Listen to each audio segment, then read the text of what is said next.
Hello, everyone, and welcome back to the Cup of Joe with Joe and Joe podcast. I am your host, Joe, and with me, as always, is my wonderful co-host, Joe.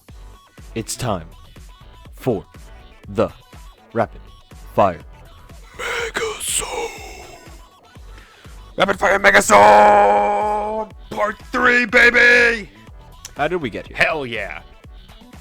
Well, you see, Joe, a couple of Joes and one Paul took a trip all the way up to the northeast, Acadia to be specific, and we missed out on a couple weeks of uploads, and thus we are a couple weeks backed up in comics. So, for everyone currently listening to this, we are going to be talking about comics in this megasode from the weeks of the 4th, August 4th, 2021, and the 12th, August 12th, 2021. So long ago. And then next week, so long ago, and then next week we're going to be talking about the most recent 2 weeks of comics for that megasode. That's right, megasodes are coming in pairs, baby, just like the first pair. So, let's not waste any more time, Joe. Oh, settle down there. Ooh. See, I emphasized the break in between more and time because it was a good bit. I'm wasting time. Are you a drummer anyway, or something? I don't know what the fuck you're talking about. Don't assume what I am, Joe. Anyway, yeah, let's just jump right into this. So, we got a lot of books to get through. I picked up... That's right, I'm going first, Joe. Fuck you! Anyway, I picked up Batman, number 111, and this is continuing the Cowardly Lot arc that James Tynion IV has been making, along with Jorge Jimenez, and right off the bat, art is still incredible. Everything that Jorge Jimenez has made so far has been pretty goddamn spectacular, and that's just one of the ongoing strengths of this current run of Batman, which will be coming to an end as of... Yeah, exactly. A couple days ago, like a week ago at this point, I don't know, time is weird, but James Tynion actually announced that he was leaving the Batman title for some other company startup thing that is going on with comics, and a bunch of other creators are leaving for that thing as well. So his like arc is actually ending on Batman number 117, I believe. So I don't know if Jorge Jimenez is still going to be on the book, but if he is, at least we know it'll still look great. So in this issue, the Unsanity Collective and Batman fight off the Magistrate. More specifically, whatchamacallit, Mahoney and that sort of stuff, and Batman manages to like put a tracker on Mahoney and then tracks him to Arkham. And so we've known for a little while the Magistrate has been, like Simon Saint and all those people, have been working with the Scarecrow. But this is the part where Scarecrow does a little backstabby whoop, flip the script, flip the table onto Simon Saint. Because, well, I just told you, Saint gets betrayed by Scarecrow, and Sergeant Mahoney, a.k.a. Peacekeeper 1, gets a lot of fear toxin pumped into himself. And he kind of runs off, and I don't quite know exactly what he's going to be doing now. He could serve to be a really big problem for some heroes later on down the line, like as in like the ongoing night, because there's going to be an event that this is leading into, which I'll get into in a second. But then Batman also faces Scarecrow, and this is the beginning of the end of this arc. If you remember, for the longest time, I've said, I believe this is issue 6 of this arc. I felt like this arc has been going on for so long and hasn't really been leading to anything. Like I haven't seen like an end in sight sort of thing. It is here. It's coming. I can feel it now. Because when Batman faces off against the Scarecrow like manages to fear toxicate him, and he's like, "No, fuck off! I gotta!" And he runs off into his car, and he goes off, and this is the beginning of what I believe will be Fear State, which is an event that is going to be occurring with all like the Bat books and stuff like that. So, end of the Cowardly Lot and the beginning of something else. So this entire arc has been leading up to this event, and it's not the best story that I've read for Batman, not by a long shot, but it is okay. It's pretty solid, but I'm sort of like, okay, cool. Now let's hope this kind of gets like a lot better. Yeah, it's almost like you're like, okay, this is obviously leading up to something, but if the thing that it's leading up to isn't good, then the fact that this was leading up to something that like you're only gonna really appreciate it if the thing that it was leading up to is gonna be worth it. Exactly. Because it's like if you keep just leading up to stuff and nothing ever peaks, it's like getting blue ball, man. It's not fun. Exactly. So yeah, hopefully like there's an actual like good story arc that like maybe has some resolution or conclusion or like just some, you know, anything that makes this entire build not feel like it was just a waste of time. So I'm hoping for that. And I will be continuing to buy until James Tynan's ends runs at James Tynan's run ends, and then I'll be moving on from there. So, moving on, because rapid fire, make it so joke. Rapid fire. Swamp Thing number 6. That's right. We're finally talking about Swamp Thing again. And, oh my god, Perkins is back on the art, baby. Ooh. And it looks fucking incredible. Which is really good, because this issue just feels like more filler. No. Yeah, it's not the greatest. So if you remember, cast your mind back about 37 years, 'cause that's when issue 5 of the Swamp Thing came out. It was a guest artist on, and it was some weird story with Constantine and like a bomb that has memories or some shit. I don't know. Whatever. Fuck it. Fast forward to this. Oh yeah, the end of that. Also, the Suicide Squad came in, and we were just like, oh, haha, it's like a fucking tie-in because there's a movie coming out. But so the Suicide Squad are featured primarily in this issue because they're trying to hunt for Levi, aka the Swamp Thing. And I don't know if they're trying to destroy him or I think Amanda Waller's wanted him captured. That's what they're trying to do. So they're trying to find Levi in like the swamp environment. Levi is just like jacking off in a corner, looking through his memories. He's not actually jacking off. I realize that could come across as he's not. He's just looking. It's a metaphor.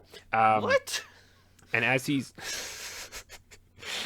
looking through his memories, he's just trying to like sort through all the shit that's been happening in his life. And he can't turn into Swamp Thing for some reason right now. Like he's having like a little like mental block sort of thing. But it's just kind of like, okay, I'm gonna figure stuff out. He talks with his father in like the ethereal memory scape or whatever the fuck it is, and his brother. And in doing so, he manages to like work through ever fucking erectile dysfunction he had and turn into Swamp Thing, because that's how you turn into Swamp Thing. And so the final page, is him actually turning into Swamp Thing, but he doesn't do anything because that's literally the final page. And so for the rest of the issue, you're just watching him wade through his memories and the Suicide Squad trying to find him. So it was just a whole lot of nothing going on in this book, and that makes me feel upsetty spaghetti. But at least I had some decent artwork to look at. Yeah, I was excited. I'm like, oh man, I can remember that Joe was specifically not too happy with the last Swamp Thing issue, so I was like, oh, hopefully it's coming back good, because I like completely forgot that it was a thing. Yeah, it's nice to get the good. It's nice to look at good art, but if you can't stimulate those brain molecules, what's the point? My point exactly. Again, the first 4 issues, I really fucking liked them. These last 2, you're really fucking making me, So, let's put that on the back burner for right now. Hopefully, issue 7 will get things back on track. And let's move on to Geiger number 5 real quick before we get into your stuff, Joe. I know I'm making you wait for so long, but we'll get there. I promise. So, on to Geiger number 5. This one will be real quick. I honestly don't remember a whole lot of what happens in it, so I'm going to have to go entirely based off of my notes here. Crew taken to a safe haven of sorts. So if you remember, Haley and Henry, I'm not joking, Joe, I have to fucking utilize the notes here. Haley and Henry, when they were attacked by the Organ people, and then Mr. Tariq Geiger was like knocked out or whatever, like the army faction kind of picked them up, shunt them off to some safe haven thing like in DC, and they get scanned. Haley is good, but Henry has leukemia, going to be, and I have quotes around this, put to rest, which in many parts of the world is just code for they're going to kill him, if that wasn't blatantly obvious. It wasn't. So, obviously, okay, good. Geiger, who has lost his family to the nuclear war sort of a thing, and has kind of found like a pseudo-family with these 2 kids like being their protector, doesn't really want that. And, of course, the people in charge of this area like go over to tell Haley, they're just like, hey, so you're good, but your brother has an so we don't want to waste resources on him, so we're gonna we're just gonna. And Haley's like, I don't. What does mean? Like, I don't understand what this. And they're like, we're gonna fucking kill him, you dunce. And she's like, and so she goes running off to Geiger, and Geiger's just like, no. So he goes off and he starts wreaking havoc in the little safe room that they got going on. It's actually there is one funny moment that I remember where he's like lying on the table and the people are looking at the rods in his back. I don't know if I ever established this, but he's got like eskrima sticks in his back, No. but they work as like actual like nuclear fusion rods. Interesting. So when they're in, he's normal. When he takes them out, he can't stop the change and he becomes like like the glowing man with like the green radiation and everything like that. So if the rods aren't in, he's going to be a green glowing man, Joe. But so they take out his scrammer stick because like, what the fuck is this? And then he starts glowing green and he gets up and the one doctor's like, you shouldn't have done that. And he goes, yeah, you really shouldn't have. And then he starts like beating the shit out of them. But so the end of this, the people in this safe haven are just like, he's wreaking havoc, man. We got to do it. And the head guy's just like, okay, we got to bring the robot online. And that's where this issue ends. And I don't know what the fuck the robot is, but it's actually a little bit intriguing, this issue, because like the rest of Geiger has been kind of like okay, and this I'm kind of like I might even be a little bit more interested with this. I think issue 6 will be the end of this first arc, so here's hoping for a strong conclusion, and that's all I got to say about that. So let's move on to your shit, Joe. We have Blade Runner 2029 number 6, and look, we're picking off where we left off. My man Yotun captured Ash. Yotun's trying to do his replicant revolution. Ash is now in this weird test tube chamber thingy where he's been keeping his like rebuilt replicants at. And basically, Ash's girlfriend, who is a replicant, Freesia, basically gets her replicant buddies and is like, "Yo, we gotta go save my girl." And they're like, "Okay." So they like hijack like the power plant in the city and like knock out all the power, and then they actually go to Jotun's and they pull like a Trojan horse where they're like, we captured Freyja. She was working with the replicant underground, but we want to support you, and here's a sign of our offering. And he's like, ah, I see. So either you're trying to bullshit me or you're actually being serious. He goes, either way, I'll take her. And I'm like, oh. Okay. So he takes Frasier. He's like, all right, I'm going to take you out for a little spin. Let me show you what I have planned. And Yotun, he's a bit of he likes anarchy. He some men just want to see the world burn, and one of them is Yotun. And basically he's like, he goes on like a whole like philosophical rant of like that like the world needs to be restarted with replicants, blah blah blah blah blah. Anyway, basically what happens is he leaves the building with Freyja, so Freyja can't actually save Ash, but the other replicants that Ash came with, or that Freyja came with, beat the shit out of the replicants that are there. They get Ash out of the little tube, and she's alive, but the strangest part is, you remember Ash suffered a spinal cord injury, correct? Yes. Hello? Joseph, do you remember Yes. this? Yes? Yes. Okay. Well, Yes. when she gets out, she's like question mark, and we see like her spine with like all these kind of like huge scars on it, and she's like, what did he do to me? And I'm like, oh my god, what did she do? And the one replicant's like, can you move? We need to go. And Ash is like, I feel fine, like no pain. And it's like, oh, he like healed her. It's like her spinal problem's gone.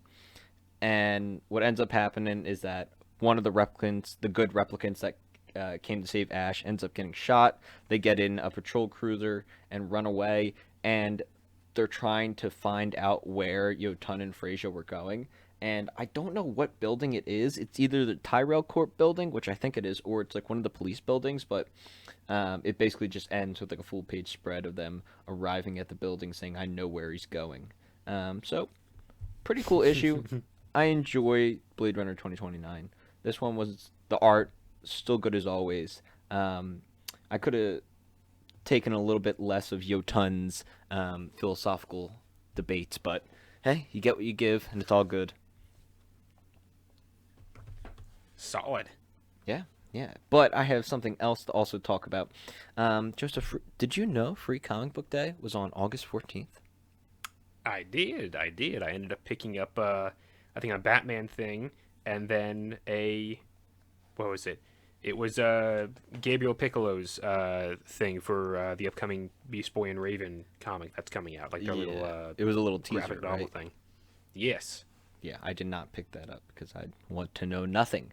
But anyway, there was a Blade Runner pre-comic book day special connecting the 2029 and origin story, and I'm like, oh my god, yes, please, give me this. And this thing was such a fucking money grab that if I actually paid money, I'd be more pissed. But it was free, so it's fine. But like, really, it's more like to get hype up. Like in the actual origin story, it's just kind of you're getting a little bit of background about Cal and how he got into the Force. But it's really nothing special. And then the 2029 story, it's just Ash handling one of her just jobs that she had to do one day. And the only thing that connects the two stories is that this old woman in the first story pops up at the very end just as Ash is walking down the street. And it was like, that's it. And I'm like, are you fucking kidding me? I'm like, I thought it was supposed to be like some big like connection, and it was just some bullshit thing they threw in at the end, and I'm like, what a fucking gimmick. So I'm a little pissed about that.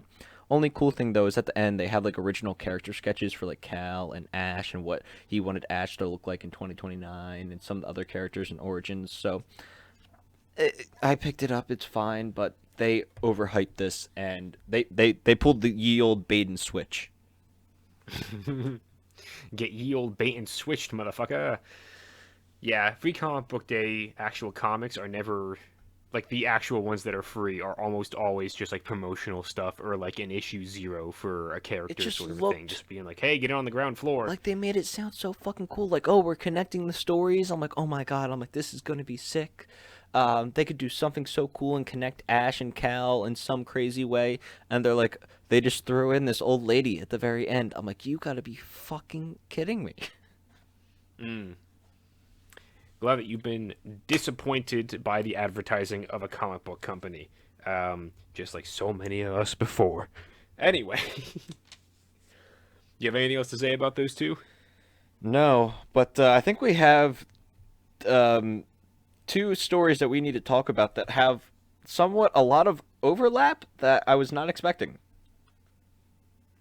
Before we get to those, I have two more Oh, things I just want to real briefly go over. Oh dear God, you I have do. more? Yeah, even more. We have more, Joe. We have even more. But Oh, wait! I had no clue. Oh, There's more. oh my God. Oh, Here we go, Joe. Keep going. Let me hear it. Joe. Joe, we're back. Wonder Woman number 777. You know, even if this story Woo! gets good, I'm kind of sick of it. Honestly, me too. I'm gonna be perfectly honest. Here we go. So if you remember, Diana and Siggy and Ratatosk are now on Earth. But I'm not even gonna try and keep the cat stuff in the proverbial bag. They're on Earth 11. It's not the actual prime Earth. They're on Earth 11. Everyone is gender swapped. Wonder Woman runs into like a couple people, and she's like, "Wait a minute. Why is Martian Manhunter and Superman with tits?" And they're like, "Why are you with tits as well? You should have pecs." And she's like, "What?" So it turns out on this world, Wonder Man, aka Dane, aka the gender swapped version of Wonder Woman, is an asshole, so they have him locked up. And then Giannis goes and breaks him out to cause some chaos because apparently that's part of their plan. I don't fucking know. But so we have a fight between Wonder Man and Wonder Woman.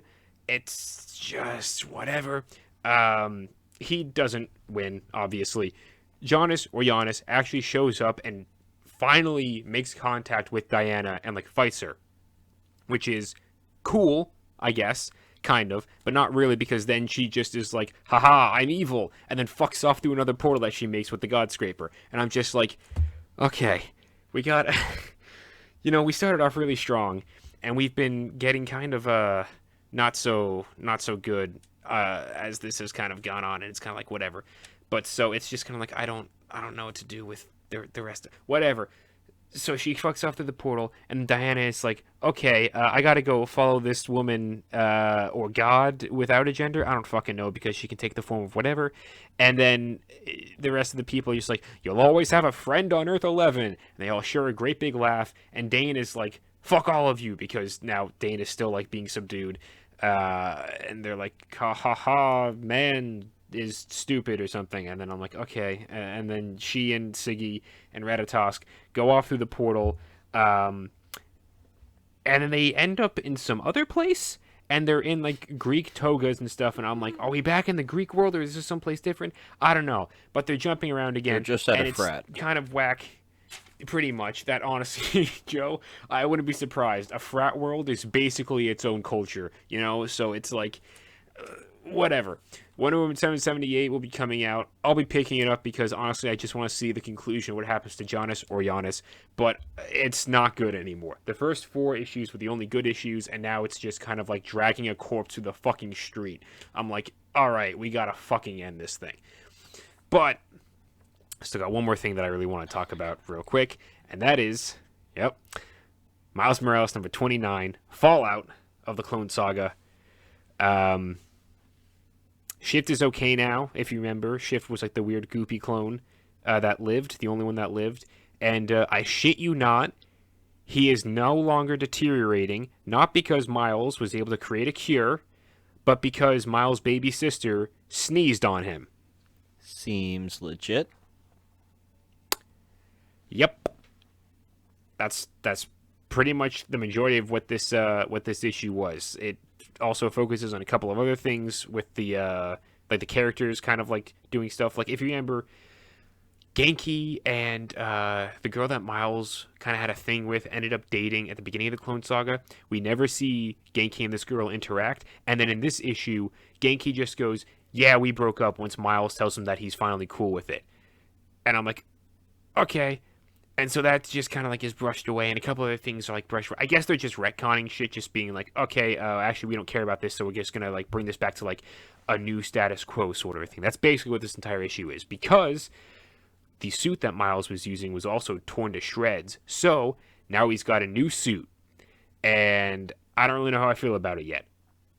It's just kind of like more baggy and kind of weird, and I'm like, all right, I guess we'll see how this goes with the rest of it, but I gotta see more of it to actually know how I fully feel about it, because we only get 1 page of it, and I'm just kind of like, all right, let's see how this goes. But that's all I got to talk about with my individual issues. So now we can actually get into the main shit here, Joe. Let's talk about some Fantastic Four. Wow. Joe, I read Fantastic. I had to just bring up Spider Shadow just a little bit because anybody who's read both of these, I was surprised with the amount of kind of like crossover, not in the sense of like, oh my god, it's like they're appearing in the same world or whatever. It's more like, wow, so many themes and like it's so much crossover. Anyway, so basically the first 2 pages are I love how they incorporate comics into like actual historical events with the whole Star Wars not product procedure or the plan, basically the idea of like we're going to create like a missile defense system against nukes, and the fact that they make Reed and Stark the actual origins of that, and that they portray Reagan and all these other political figures as idiots. Loved it. I thought it was great way to start it off. Would you agree? Yeah, it's pretty solid. I always enjoy a little bit of that like melding of the the real history with some of like this comic book history sort of stuff. It's part of the reason why I fell in love with like zombies and like Call of Duty, that sort of stuff, because in the beginning it used to do a whole bunch of that sort of shit, and I was like, that's really cool how they would incorporate that sort of stuff. So doing it in this stuff, it's done well. It's really fun, and I like it a lot. So the past couple of issues I feel like we talked about, or the past 2 were really about Sue Storm, but this issue is all about Johnny. Yeah. Which I was surprised I went with. I'm like, oh, Johnny, really? I'm like, he's kind of just like the hothead. He's like the Playboy character. Yeah, but like each issue is focusing on a different character. So it was like the first one was Reed, second one was Sue, this one's Johnny. I'm betting my left nut the next one's about Ben, and then from there on out, it'll probably be about Franklin, their son, Mm-hmm. and then I don't know, maybe we'll get like a one about Doom or some shit. I don't fucking know, but it's going to be focusing on each different character as the series progresses. I'm fairly certain. Yeah, and it starts off with Johnny picking up, oh my God, Franklin, from jail, which is a bit aggressive because he just skipped school, but Franklin doesn't know how to control his powers. Um, and did they send him to like Professor X? Because for some reason I don't know why I did this, but like the fact that he's like, oh, they sent me to this like private school, and I was looking at some of the other people in that scene where he kind of loses control of his powers, and the one guy has like these red glasses on, and I wasn't sure if that was supposed to be like Cyclops, but I could be just making things up. Oh shit! I didn't even fucking pay attention. That could very well be the Xavier Institute because Franklin is a mutant in normal continuity. Okay, so I'm So not an idiot. that's probably exactly what it is. No, you're not an idiot. You're very good for picking that up, Joe. Very round of Woohoo! applause for Joe. Anyway, Johnny plays the cool uncle. Is like, hey man, it's all right, it's all good. I won't tell your dad. Let's get you home. And he gets him home, and it's like the three bachelors are hanging out, and then Johnny has to awkwardly serve Reed his freaking divorce papers, which is like, talk about awkward. And Yeah, it's a little bit. and then so afterwards, it's kind of strange. There's this Reed has to deal with this getting served these papers, but he also has to go on to like a live TV show, and they're talking about the future of war and how which I actually found interesting. I like the idea, the topic of nuclear war as like the fact that like we have a higher chance of destroying ourselves than actually like a meteor hitting us or some like cataclysmic event killing the human race. It's more us fucking up. So I like that they talked about that, and I'm trying to remember this guy's name. Oh, Jose Santini is the character. He's like some other scientist that I guess is working with Reed, and we get a little bit of background with the both of them. But Johnny has to give this speech at like the United Nations, and basically he just tells everyone that they're fucked and that they're all gonna die. And I was like, oh boy, what a fucking Johnny speech. I really like how him and Spidey are kind of friends and that they're hanging out. I fucking love that actually. And I like how he made an appearance in this. But what I really fucking liked is the fact that Doom quickly got involved back into the story, because I like Doom as a character, and I want to know, Joe, do you like that as well? Yeah, I mean, Doom is the villain of the Fantastic Four. Like, Galactus, get the fuck out of here. It's Doom all the way. He's like the villain that actually propels these heroes into, he forces them to become better versions of themselves. So I knew they weren't going to, like, shunt him out entirely. He's probably going to be the through line for all of this shit. And I'm excited to see what he becomes as time goes on, because as we see later on in this issue, like towards the end of it, he teams up with Mad Thinker at some point, and like they kind of do their own plan, and Mad Thinker's plan ends up ultimately failing. And it seems like Doom was kind of privy to that the entire time, almost like he was kind of like hoping or willing for that. And he then is just like, cool, now I'm gonna go do my own thing in the next issue or whatever. And then he just fucks off and leaves the Mad Thinker in his little hobbit hole or whatever. Also, Jose Santini is revealed to be the Mad Thinker in disguise. Whoa, Yeah, exactly. crazy. Whoa, Anyway, my God. they team up, and Mad Thinker's like, the only way to protect us from fucking, oh my God, Galactus is by destroying the world, so he just kind of passes by us like we're trash on the road. And Victor Von Doom is like, you're a fucking idiot. But sure, whatever, do whatever the hell you want, I'll watch.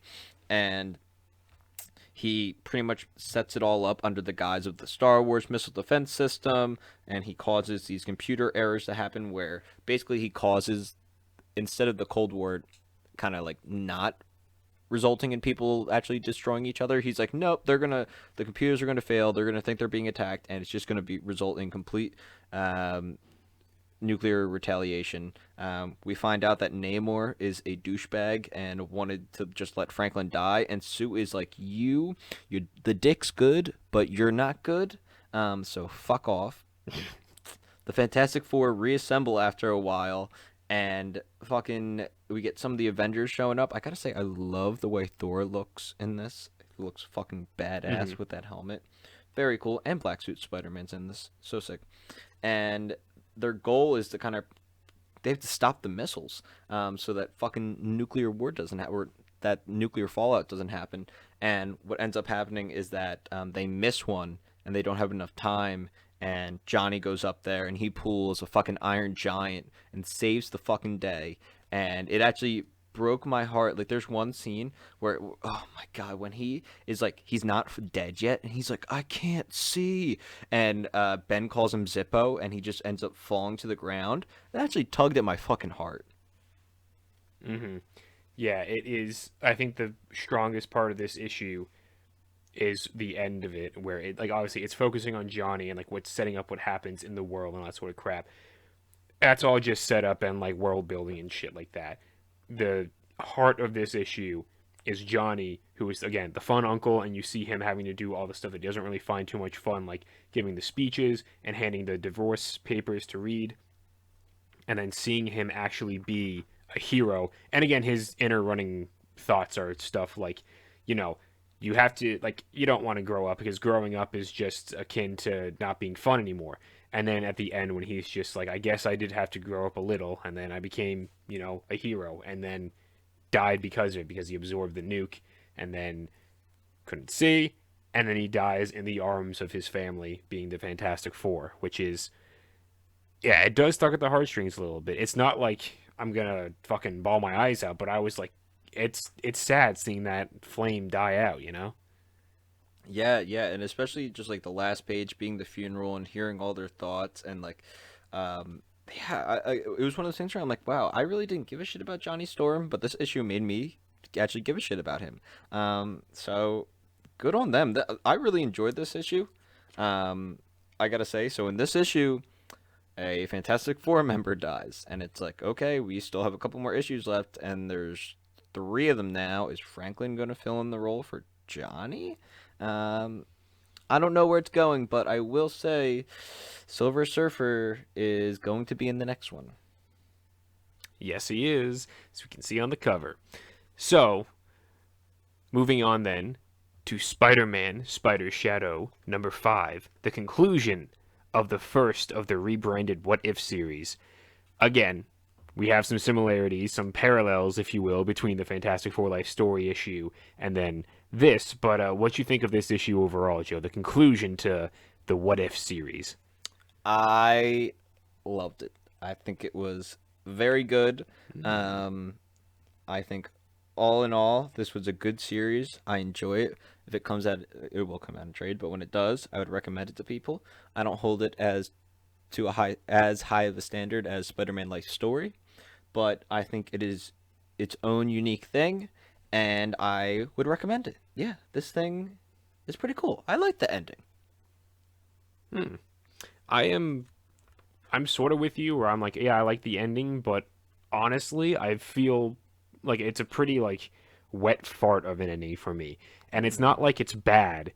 It's just like, I don't know. I kind of was expecting something a little more. If Dramatic, I'm maybe dramatic is nah, not even. I don't know. riskier. Maybe just like a better plan. I guess I don't know because like so it's real quick to just recap this the end of the events. At this point, the Venom symbiote has taken control of Reed Richards and all of the other superheroes that came to aid Peter, except for the Human Torch, obviously because he's a fucking man of fire. But so Peter and Torch end up making a plan to kill the symbiote by using what is there some form of technology that makes it so you can look like someone else, right? Like that's what Peter ends up taking from Reed's lab, where he's able to like make Johnny look like him. Yes, that's what it is. I'm trying to remember the. It's called an image inducer. Yes, okay. So that's what their plan is. They basically just image induce Johnny to look like Peter, so then he confronts Reed, who's got like the symbiote on him and he looks fucking dope. And then he's just like, all right, I'm here. Take me, bitch. And he's like, I will. But Reed is too smart, so fuck him. So the symbiote jumps off Reed, fucking shoots through his chest, killing him, and then hops on to Johnny or Peter, aka Johnny. And then the moment he gets onto him, Johnny's just like, and flame on, bitch. And he flames on, killing the Venom symbiote. And yeah, after that, it's like the symbiotes are basically defeated at that point. Like all the rest of them are just like freed from all the other superheroes are freed from the control. Peter has a trial, comes out as not guilty due to Oh, the oh. superhero testimonies We because they you can got it. all You gotta say attest. Reed died. Reed actually fucking died. I said Reed died. Okay. Moving on. Don't fucking interrupt me. Um, yeah, so he has the trial. Superheroes, because they're like, well, yeah, we were also under control. We can confidently say he was not acting of his own accord, and so that's like he's not guilty then. And Peter's visiting the grave of Reed at the very end, and Sue kind of comes up to him and is like, yeah, I know this wasn't your fault, and like this is all super tragic, but we got to move forward. And I think there's one way that all of us can really like move forward healthily. And she hands him a little badge. It's a little Fantastic Four badge, and so the very end, Peter becomes the newest member of the Fantastic Four, and then we have a little end credit scene. And in it, we see Fisk is not dead. He's just gotten whatchamacallit, Vadered, where he's got like No, most of no. his face kind of He's burned off, Bane. and he's Bane. There we go. And he's got a little breathing apparatus in his mouth, and then one of his little assistants is just like, "A sir, so we recovered some nice little souvenir from the events of the last couple of weeks, and it looks like it's Carnage." And so we got a little teaser for what might be coming out in a little bit later on with the rest of the What If line. So that part I found pretty intriguing, but I think that might also add to the reasonings of why I didn't feel like it was as good of an ending, because What If is usually like a one and done thing. But this seems like it might be doing its own universe almost. Yeah, I thought the same thing. Like after reading this, I'm like, oh, I want to see more. I'm like, I want to see Spider-Man in the Fantastic Four. I want to see what happens with Fisk. Um, yeah, no, I really like this ending. I thought the idea of having Johnny disguised as Park as Peter and saying "Flame on," like I thought that was fucking badass. I know we've obviously talked about the art throughout this whole thing and how it's kind of like it's not bad, it's not great. I enjoy it more than I think you do. I was really surprised that they fucking just killed off Reed. I was like, holy shit. I'm like, wow, two issues where two Fantastic Four members die. That's pretty wild. And Spider-Man was involved in both of them, kind of, in the other one. But I also, did you see Daredevil was in this for like a hot second? Yeah, just the hottest of seconds. The hottest of seconds. I like that they did that. Anyway, um, I don't know. I thought it was cool. Maybe because some of this like what if stuff is very new to me and just like some of this crossover. But I liked it a lot, and I want to see more. Um, so I'm a fan. I liked how it ended. And I enjoyed this. Hmm. I enjoyed it, but again, I'm not the biggest fan of it. Like, I'd give the entire overall series of right now like a 6 out of 10. I'm like, yeah, Mm, it's fine. It's not like the greatest. Again, that might be me subconsciously comparing this to like Life life Story, story. which is Yeah, it's hard not just to. fucking incredible. Yeah, but yeah, there's just parts of it that I'm just very much like I was expecting some more, I guess, and also I really didn't connect with this art at all. Like this entire last issue, there is not one scene, like one panel that I'm like, that's cool. Like the final Mm. scene of all the characters as the Fantastic Four, with Peter there, I thought looked goofy as hell. I was like, I don't like this. Like the coolest stuff I think was the little teaser at the end where it was like good old Willie looking like Bane and the little symbiote in the jar.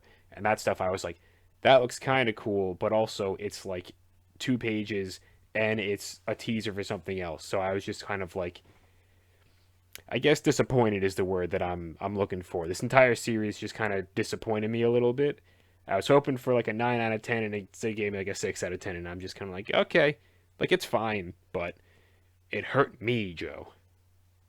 Wow. Yeah. I enjoyed it a little bit more than that. For me, it's more like a 7 out of 10.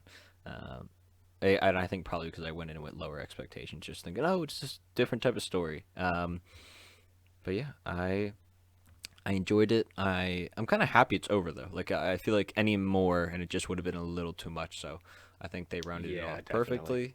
And wow, that was a lot of comics, Joe. And there's more on the fucking way. There is. Oh my god. So I Like, thought what are we? originally I thought that I was going to be picking up 5 comics this week because I know yesterday when I like looked at a little schedule and I like, added them to my pool list or whatever. But it looks like I mean everything gets pushed back all the fucking time. Yeah, I was just looking at that. I was like, it looks like a couple of your books have been pushed back. Including the Wonder Girl book got pushed back. Because that was supposed Son to of a come out. bitch. Yeah, so the only 2 that I have is Blade Runner 2029 number 7, and I'm not sure if you saw this, Joe, but I did. Spider-Man Life Story Annual number 1. I did. What? You've known What? about this. I mentioned this in a podcast like 4 months ago. You ignorant moron. I got a No, lot of it's stuff okay. going on in the Um, brain. I Spider-Man Life know. Story Annual number 1 was not up there. Yeah, I figured it wouldn't be. But yeah, along with you, fucking Wonder Woman 778. Honestly, this will Oh probably be my gosh. last one. Oh god. I'm so far into it. I'm just like, please, please, for the love of God, please. That's the life story thing annual. What else? I'm picking up Once in Future, which is a series that I've been in love with for a while. Good old Dan Moore artwork. That stuff's pretty great. I think that'll be it for me. I don't know if there's anything else. I'll like just mention it up top. But also stuff to look forward to because it will be another Megasode. Nightwing, which spoilers is still fucking amazing. Radiant Black, Moon Knight, and then there was a Miles Morales Spider-Man annual that did come out last week that will be a part of next week's Megasode. So And do not worry, everyone. and Oh, a Blade Runner Origins book. and a Blade Runner Origins book. So plenty of shit to be looking forward to for next week.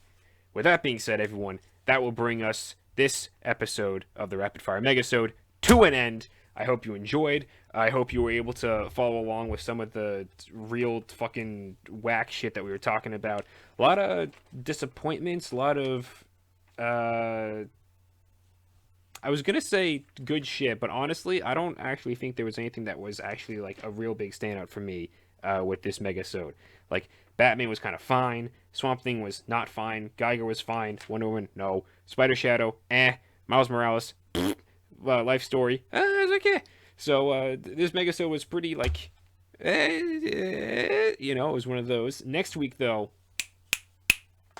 here's hoping. I mean, I've already read some of these books because of how time stuff works, so I know it's going to be good next week. So, that being said, everyone, make sure to leave a like, leave a comment, all the usual YouTube bullshit. Subscribe if you want to. If you want to listen to this shit, we got a playlist for all the other comic episodes. If you want to go back for whatever reason, just look through and see what we had to say about all the other books in the past. We do movies and anime as well.